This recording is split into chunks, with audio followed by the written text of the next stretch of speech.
Hi, I'm E.W. Jackson. Now, most of you know that I'm a candidate for the United States Senate in Virginia, and that I expect to be going up against Tim Kaine to be elected the next United States Senator from Virginia on November 6th this year. Some of you may not know that I am a senior pastor of an evangelical church. That's right, I actually pastor and preach most Sundays. I'm on an unofficial leave of absence right now because I'm running for office, but I actually pastor a flock. I want to say something to every pastor, every Christian, every person who loves God, loves this country, goes to church most Sundays.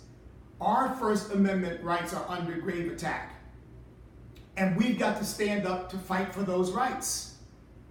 Look, I want every Christian to be able to hold fast to the biblical definition of marriage without being persecuted, without being fined, without being imprisoned.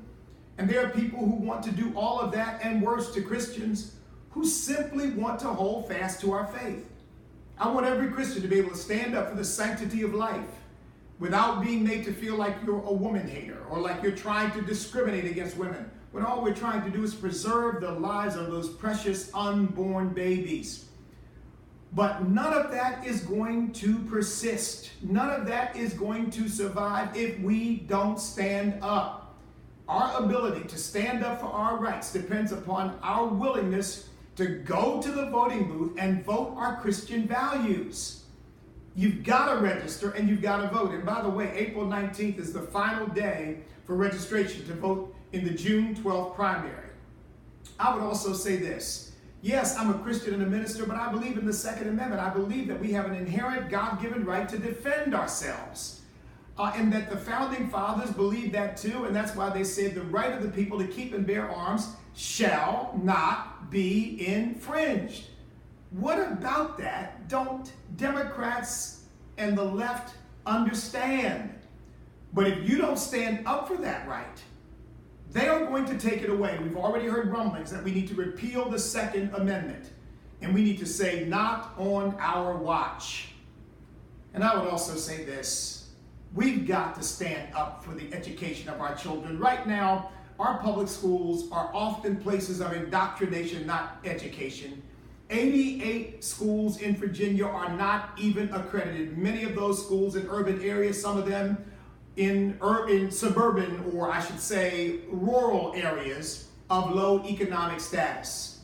We've got to change that. There's no reason the children of the United States of America and the children of Virginia should not be getting a quality education.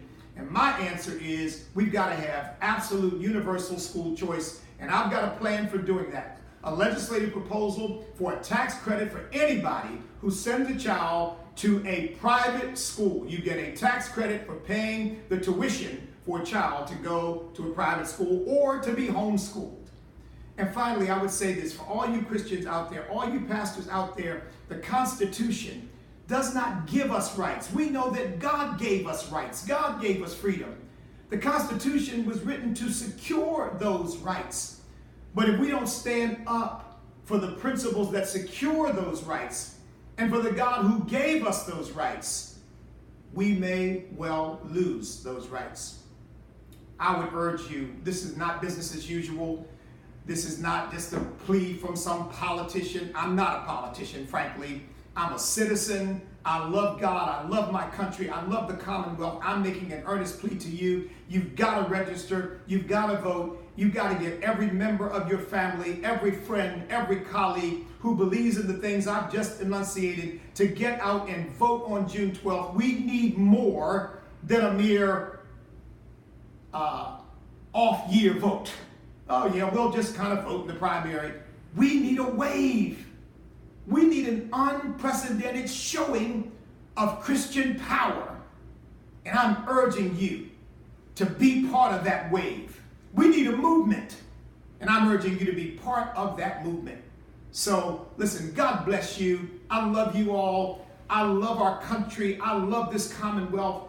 And we are not about to trade Madison and Mason for Marx and Mao. So let's you and I get busy making sure that we pass on to our children and our children's children the freedom and the opportunity and the tremendous hope that has been bequeathed to us by our founding fathers and those who shed their blood and gave their lives to secure that freedom over many generations. God bless each of you. I'm coming to a church. I'm coming to your church, I'm sure, because I'm going to get to as many churches as I can between now and June 12th. So God bless each and every one of you. Please register and make sure you vote, and I'll see you soon.